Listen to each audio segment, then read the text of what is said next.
Hi viewers, நாளைக்கான வீடியோவில் என்ன நடக்குதுன்னு பார்ப்போம். வீடியோக்குள்ளே போகிறதுக்கு முன்னாடி நம்ம சேனலை மறக்காமல் சப்ஸ்கிரைப் பண்ணிக்கோங்க. வீடியோக்கு ஒரு லைக்கும் தெரிவிட்டுருங்க. வாங்க இப்போ வீடியோக்குள்ளே போகலாம். எதிர்பார்த்து தான் பார்த்தோம். இப்படி ஒரு ட்விஸ்ட்டை நம்ம யாருமே எதிர்பார்க்கல.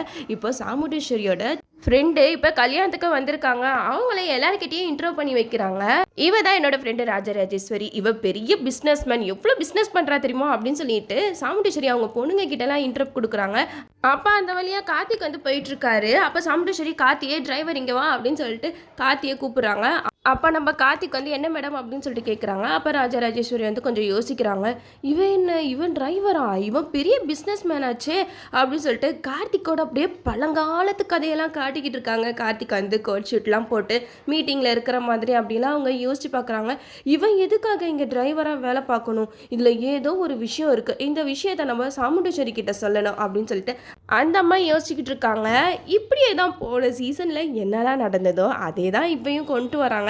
சரி, இப்போ இவங்களாவது கார்த்தியை பற்றின உண்மையை சாமுண்டீஸ்வரி கிட்ட சொல்கிறாங்களா இல்லையான்னு பார்ப்போம். அவங்க முன்னாடியே சொல்லிட்டாங்கன்னா இப்போ இந்த கல்யாணம் வந்து நடக்காமல் போயிடும். ஏன்னா கார்த்திக் வந்து பெரிய பிஸ்னஸ் மேன், அவங்க வந்து அபிராமியோட பையன் அப்படிங்கிற விஷயம் தெரிஞ்சாலே நம்ம சாமுண்டீஸ்வரி வந்து பிடிச்சிருவாங்க.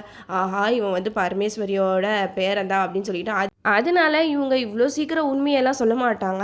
மேபி கல்யாணம் முடிஞ்சதுக்கப்புறம் இவன் வந்து பெரிய பிஸ்னஸ் மேன் அப்படிங்கிற விஷயம் வந்து சாமுண்டீஸ்வரி கிட்ட இந்த அம்மா சொல்கிறதுக்கு நிறைய வாய்ப்புகள் இருக்குது. அது மட்டும் இல்லாமல் இப்போது கல்யாணம் நடக்கிறதுலாம் எல்லாருமே மும்மரமாக இருக்காங்க.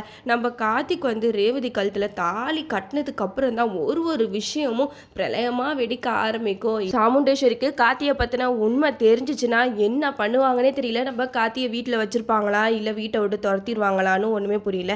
இருந்தாலும் நம்ம கார்த்திக் வந்து ரேவதி கழுத்தில் தாலி கட்டினால கார்த்திகிட்ட நீ இந்த வீட்டோட மாப்பிள்ளையா தான் இருக்கணும் அப்படின்னு சொல்லிட்டு கார்த்தியை இந்த வீட்டோட மாப்பிள்ளையாவே ஆக்கிடுவாங்க. நம்ம கார்த்திக் வந்து அதுலேருந்து எப்படி எஸ்கேப் ஆகுறாரு, சாமுண்டீஸ்வரியை திருத்தி அவங்க குடும்பத்தோட எப்படியெல்லாம் ஒன்று சேர்க்க போகிறாருன்னு இனிமேட்டு வர எபிசோடில் நம்மளும் வெயிட் பண்ணி பார்ப்போம். ஓகே வீவர்ஸ், இந்த வீடியோ உங்களுக்கு பிடிச்சிருந்தா லைக் பண்ணுங்கள், மறக்காமல் நம்ம சேனலை சப்ஸ்கிரைப் பண்ணிடுங்க.